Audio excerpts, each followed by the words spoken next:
Hey everybody, it's Andy aka Max Writer. We are back with another episode of Stuff and Such. Woo! We're on our third bin of Call of Cthulhu products today. Here we go. Ba-ba-ba-bum. There it is. Pretty nicely stored. But this is going to be a mix of a few different types of things, and we're going to start with the stuff that was on the edge here. Let me pull it out. It's kind of a mess. All right, so here we go. Let's get these off the camera. That would be nice. So we're starting with The Thing at the Threshold. This is Cthulhu House publication. I don't think they ever did anything else, but I don't know. So Thing at the Threshold is, what are we dealing with here? Is this a campaign? I got this originally. I don't know if I got that for the $14.95 or not, but I can't remember what this one is about. Chapter 1, The Inheritor. Chapter, The Benighted, The Dead Sea. I read it, but I do not remember at all what this is about. But there it is. This one was published in... Oh, this is a Chaosium Inc. 1992 thing. All right, I thought this was from Cthulhu House. Huh.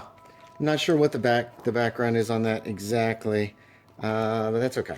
We can't linger too long on any one thing. We've got way too much to cover today. Next is Nightmare in Norway. Woo. I don't think I got this at Edward McKay's for $2.50. I believe I bought this online for quite a bit more, but this is a very small scenario by Games Workshop. Have read it, haven't played it. Glacel et Authentique. This one I did pay that much for. This one is Glacel et Authentique, which is Glacel is it's an actual it's an archaeological site in France that was a fake. Turned out to be a fake, I believe. And then Secrets of the Kremlin actually has some interesting stuff about both about the Soviet Union. We've got these are probably out of order. This is Theater of the Mind, Whispers from the Abyss, and Other Tales. On the Wings of Madness, The Ship Zonda Shadow, mispronounced, and Whispers from the Abyss. Oh, that was kind of cool. You have your gondola for an airship, and you've also got a ship, like a sailing ship as well. So, very cool stuff. Here's another. Pursuit to Kadath is who? And the All-Seeing Eye of Alskali. I believe that is also a Theater of the Mind. This is also a Theater of the Mind one, I think. Let's double check it. They put out about 4 or 5 Cthulhu products. You know what? I didn't check on the dates on some of these. This is 1983. Tome. Yep, this is Tome, Theater of the Mind. So you've got Pursuit to Kadath. I don't even think Kadath is in this, if I remember correctly. At least it's not a Dreamlands thing, which I thought. And we should check Glacel et Authentique. Let's see who made this guy. This is also Theater of the Mind. This is Tome. Not sure of the year. Shoot, let's just pull it out and take a peek. Most of the rest of these are not in plastic. So it'll be the rest will be a little quicker. These guys are on the side here. 1984. So this is back when Call of Cthulhu was fairly new. And these were second party productions of it. We've got Death in Dunwich. Oh, from Wayne's Old School Games. I think I must have bought this one online as well. Includes Keeper Screen. What? What the heck? Is this Tome? I don't know why these are actually in plastic. They're in a bin. That really should be good enough. Theater of the Mind Enterprises, 1983. Ugh. For keepers only. Oh, here's some of the secret stuff. It's open, which is fine. But it looks like this was actually connected to the back. Ha! What is this? Hold on a second. I'm not sure what this is. Maybe this was just some errata that they put in afterwards, and so they put for keepers only on it for kicks. Or maybe there was supposed to be something else in there. I don't know. Keeper screen. Includes a keeper screen. Where? Oh, there it is, right in the middle. Right in the middle of the book. Look at that. A couple maps on it. Nice.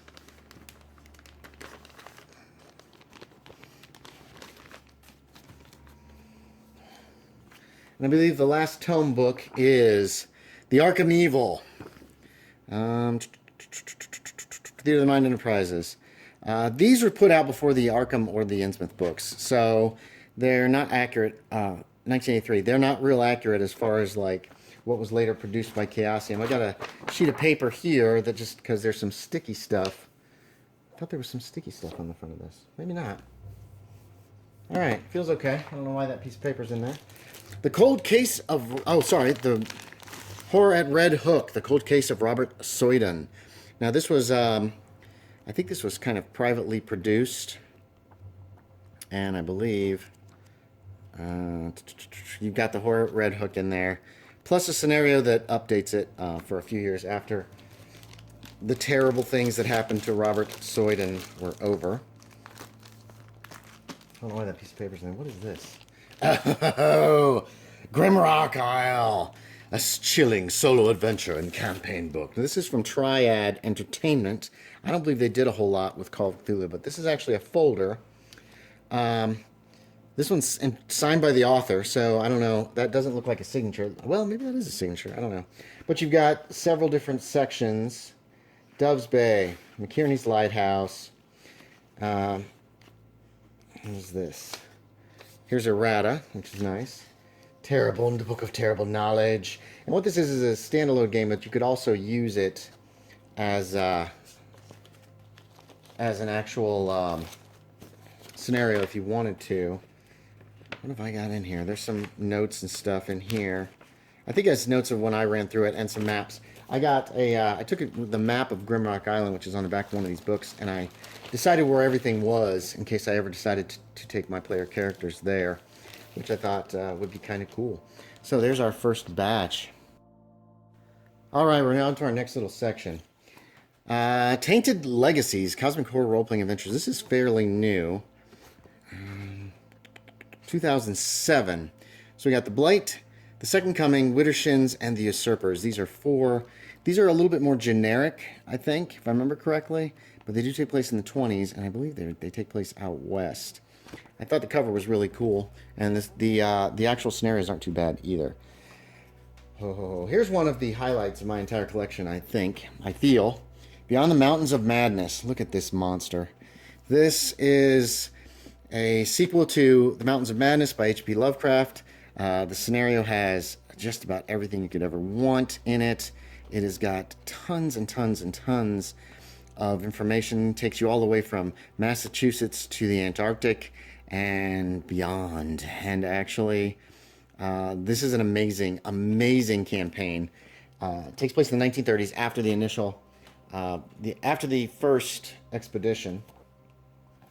I went ahead and got the Beyond the Mountain of Madness Keeper sketch map of Antarctica, which has all the props from Beyond the Mountains of Madness, as well as various maps and that kind of thing. Very cool. Really, really liked that. All right. Oh, we're getting into some other stuff here. The Dreaming Stone. This is a Dreamlands adventure by Kevin Ross. Let's see when this one was made. Actually, we need to check the mountains Beyond the Mountains of Madness, too. 1997. Let's take a peek back at these guys. I don't know if this actually has 1999. Oh, this beautiful book. I stumbled across this in a hobby shop in Toledo back in 1999. Probably back in 1999. And I was like, what? Because I'd been so out of touch with gaming and stuff. Dreaming Stone is a short campaign that takes place in the Dreamlands. So you've got, oh, nice. There's a nice little map of part of the Dreamlands. These are rare. I mean, not this specifically, but finding Dreamland scenarios is really rare. And I've got several copies of the Dreamlands. This is my spare copy that I got. It's got some damage. And this is the one, if I ever run Dreamlands campaigns, I will throw into the box and not worry about banging up too much. But it's, oh, there's the map of the Dreamlands in the center. It's been removed. That's okay. I always end up removing all my maps. But there's our Dreamlands book. Date. Let's check the date. 2004, H.P. Lovecraft's Dreamlands. Now, here's my copy that I bought when it came out in 2004, new. And this is the same book. This is the same book as the other one. Have I taken the map out of this one? I have removed the map. Yep. I always pull maps out because I just love to look at them. Oh, geez. Okay. We're going to do this a little differently. Do like that. What do we got? This is H.P. Lovecraft's Dreamlands. No, this is H.P. Lovecraft's Dreamlands. I had a lot of Dreamlands books. This one was published in 1988. This is probably the first one I got, actually. This map has not been removed. That's weird for me. I think there are plenty of maps in the book that I didn't need to remove it. So there's that one. And then we've got another copy of H.P. Lovecraft's Dreamlands. Jeez, I can't believe I own way too many of these. This one is from 2011 as well. So this is the soft cover, Dreamlands. So we got a lot of Dreamlands books. Next, we're on to my small collection of D20 supplements for Call of Cthulhu. This was the Call of Cthulhu D20 game that was produced in 2002, it looks like. Yeah, 2002. This is a beautiful, beautiful book. I'm not a big fan of D20. There's our character sheet in the back. But, I mean, I played a ton of 3.5 and 3.0, but I really, really got burned out on it, really got tired of the game system. I think leveling just doesn't work for me. So it's a beautiful book, a lot of great illustrations, some neat ideas, and that kind of thing. Never played it, will never play it, but I will certainly possibly use some information in here at some point. Or I might already have, not so sure. They came out with a Game Master pack for Call of Cthulhu for D20 as well. This one is in a piece of plastic because there's loose stuff in here. Let's see what this consists of.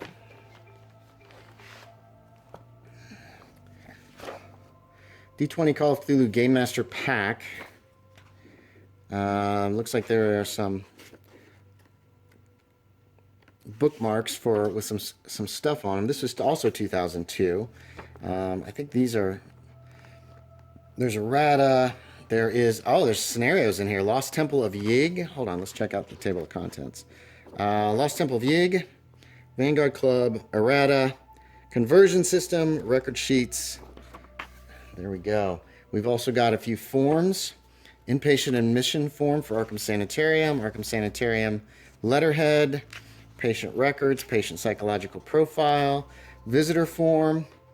These were put out in some of the other things too.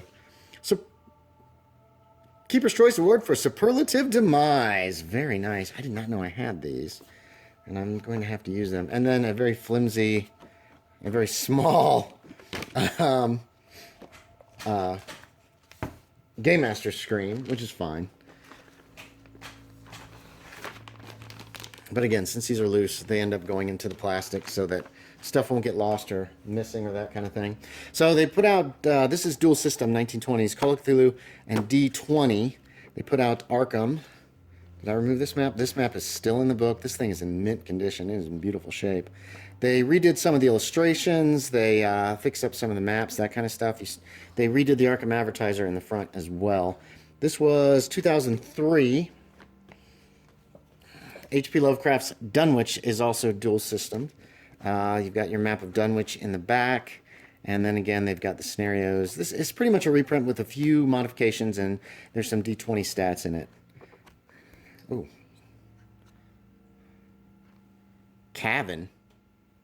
I have no idea what that's about. I thought I bought these new. Maybe I didn't. Maybe I got these online. So we've also got H.P. Lovecraft's Kingsport. Same thing, D20. And Call of Cthulhu, both stats. Map of Kingsport here in the front. What is this in the back? Oh! It's a... it's like a brochure or that kind of thing. The only campaign I saw for D20 Cthulhu was Nocturnum, and I thought I had these individually as well, but I don't know where they are. They should be in here. Huh. Well, they got to be around here somewhere. No, they might not be in this one. This is for D20. This is D20 system, put out by Fantasy Flight Games. And they produced this one in D20, this big book, which I've had for years. I don't even remember where I got it. But then they also released them as a box set, and then they also released these as as individual adventures, 2002. And I didn't want to get the box set. It was too expensive, but I was able to get the 3 individual adventures fairly cheap.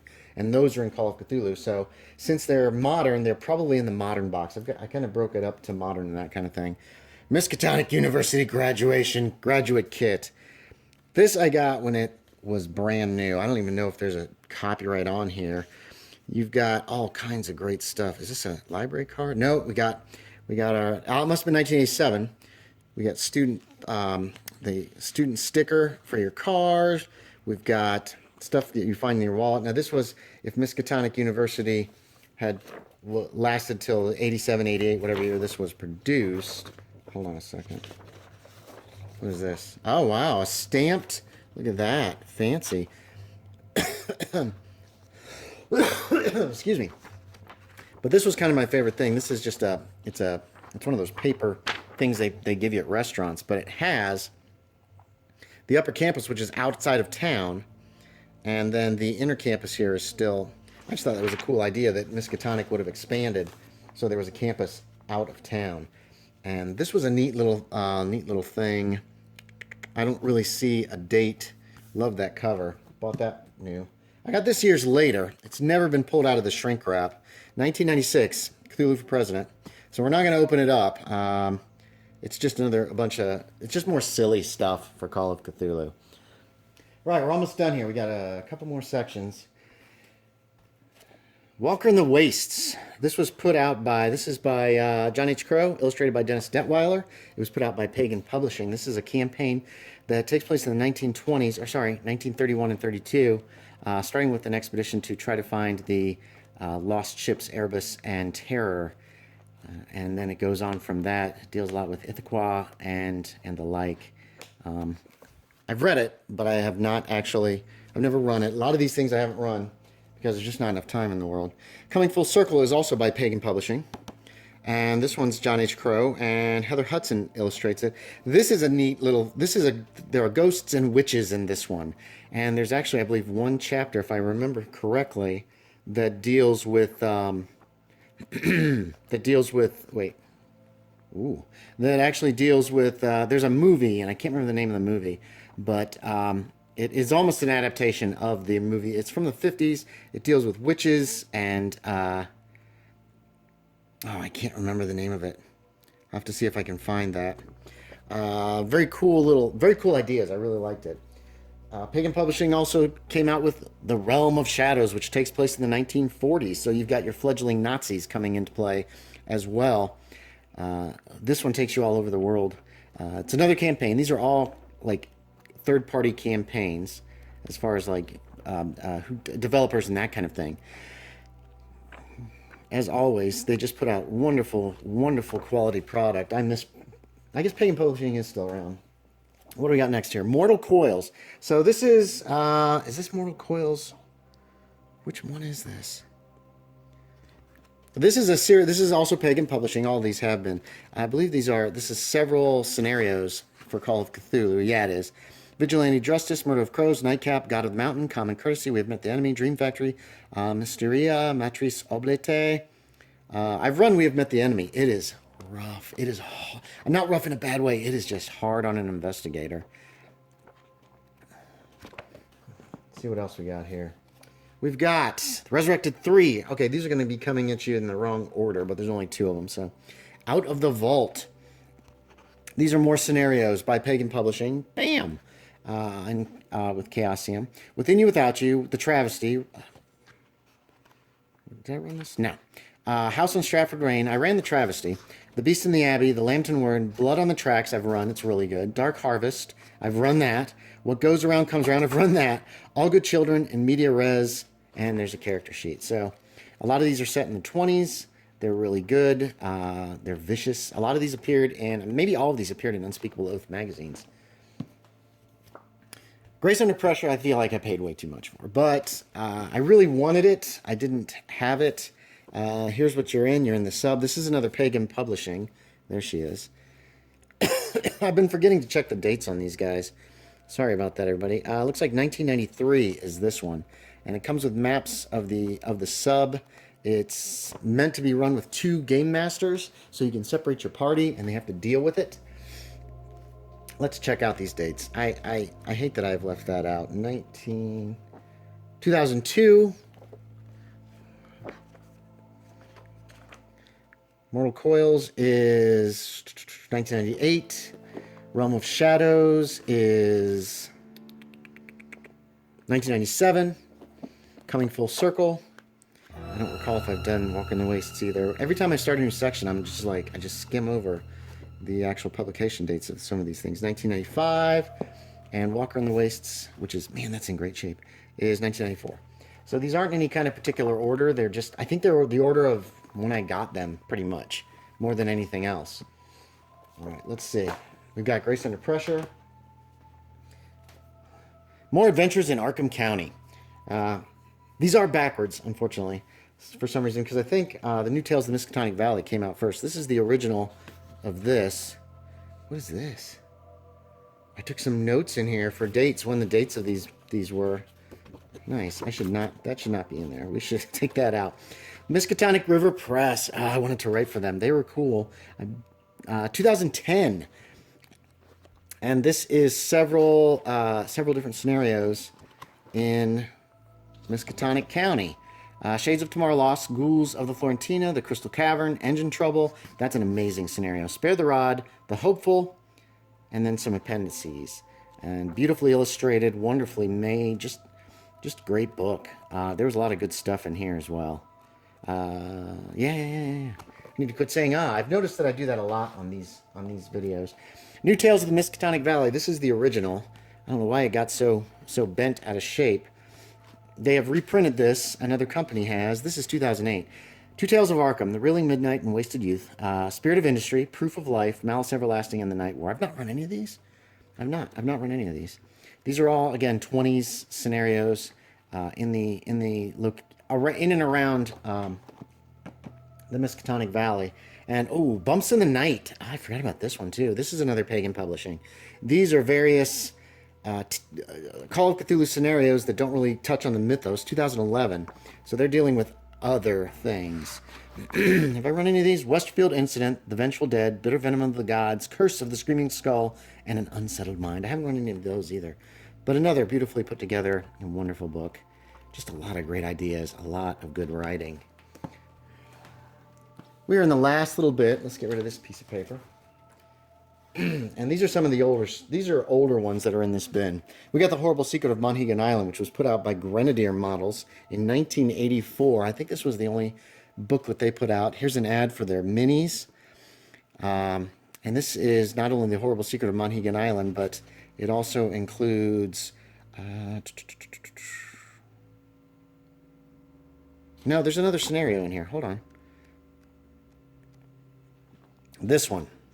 The House in the Woods. I have run Horrible Secret. It's a great little scenario. Sorry about that. That was a telemarketer.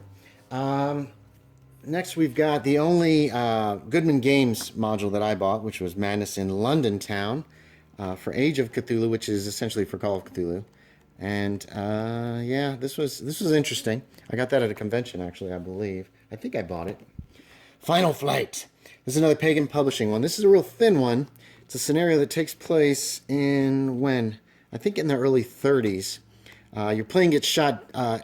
Your plane goes down over, I think, the Amazon, and you have to get back. And there's some terrible things out in the Amazon, apparently. We got two here. We're gonna do these in the correct order. Murder of Crows, I believe, comes first. Super Genius Games, and this was a scenario dealing with a small town in. Is it New Hampshire? Bethlehem, New Hampshire, yeah. There's crows everywhere. What the heck? What are they doing? And then that could lead up to The Doom from Below. This is also from Super Genius Games. And in this one, you go to try to figure out a little bit more about... these can be played together, which is kind of neat. What do we got here? Oh, this is an old one. So I bought this one at the Hobbit Hobby Shop back probably in the 80s because the price was right at $18. 1990 when this was published, so it must have been later than that. I know I got it. I'm pretty certain I got it at the Hobby Shop. If I didn't get it there, I always saw it there. This has several scenarios: Rise of the Sleeper, which I've run, Caller in the Desert, the Sundial of Amentet, Sorrow's Glen, the Isosahedron, the Star Shrine, the Devourer, and then handouts. And these are interesting scenarios. When I read them the first time, I wasn't real impressed, but maybe it's because of the deadliness, and I was a D&D player. These are pretty deadly. You're going to die. Somebody's probably going to die. All right, now we're to Triad Entertainments. Triad Entertainments put out a few books for Call of Cthulhu, including this one, End of the World. This is 3 scenarios with climactic confrontation. So we have got, this was 1994, and we've got Breeding Ground, Thunder in the Blood, and Think Tank. And I don't believe these all were present day. Think Tank, I think, takes place in the future in Antarctica. Or maybe in present day. This is this. What's this? Whatever the second one was that I said, that takes place in Honduras. I think in the 30s. Thunder in the Blood, 1924, because there was a revolution in Honduras in that year. And then the last one, I think, is in 1920s as well. Yeah, it is. There's some creepy. There's some good stuff in here. Now, Triad Entertainment also put out, I think this is them. Yeah, Triad Entertainment, Dwellers in Shadow. This is more scenarios. We are looking at 1996. Watching the Bayou, Confrontations of the Flesh, The Dare. The Dare. Whispers of the Mind, Skinwalker, Time and the Serpent. I believe The Dare was actually re-released as a Kickstarter, but I don't think it's come out yet. I think there's been a lot of issues on that. I don't know if that deals with the same thing or if it was just coincidental. I'd have to read it. So there's that. They also put out, this is also Triad Entertainment. There you go. And Whispers in the Dark is 4 scenarios. So let's see what we got here. Let's see the date first. 1993. As I said before, these are all out of order. Inferno, Web of Memory, Out of the Celtic Twilight, and The End of the World. Which I don't think is the same End of the World as the other one. But I know I've read these, but it's been years and years, and I really should reread these at some point. I think that would be helpful. Almost done here. We've got The Statue of the Sorcerer and The Vanishing Conjurer. Now, these are by Games Workshop. A few more Games Workshop books. And what you've got is, we're going to do these separately. For The Statue of the Sorcerer, I believe The Statue of the Sorcerer comes first. And then you go to The Vanishing Conjurer. I could be mistaken. I think they're connected. And they made them, I don't know why they did it as a flip book. I think that's a bad idea. But maybe it was it was their way of doing it. So, you get to see, here we go. We'll do the front of that. And finally, one of my favorites was Green and Pleasant Land. This was also by Games Workshop. And these are taller books. As you can see, they're a good half-inch taller than the others. But they fit together perfectly for themselves. This is England, 1920s and 30s England. And this came out before, I think this came out before the book, the London Guidebook. This is 1987, so I'm not sure. Starts out in the back. We've got let's just look through it here. Hold on. Let's take a quick look at table of contents. Table of contents. Oh my God, it's so ugly. It's horrible. All right, so we'll go from the back to the front. You've got some fiction by Brian Lumley. Then you've got a couple scenarios: Death in the Post and Horror in the Glen. I've run Horror in the Glen. I thought it was a pretty good scenario. And Shadow over Dark Bank. And then the rest of the book is information on England. Follies. Oh, that was so much fun to read. About these things that people would build, just weird things. Archaeology, disasters, 14 disasters, some of the occult information, money and prices, entertainment, communication. I used this book for so much. I'm surprised it's in as good a shape as it is in. Gentlemen, I've used valets and butlers. Great stuff in there. So that's it, everybody. That is box 3. We're on bin 3. I think we will go to. There's actually 5 bins of this stuff, mostly from Chaosium. So we're gonna go. Our next time we will be next week. It'll be the bin for like stuff for present day Call of Cthulhu, modern scenarios, that kind of thing. And then after that, we're gonna move on to magazines and some of the original Delta Green. So thanks for watching, everybody. As always, I appreciate it, and I will talk to y'all next time.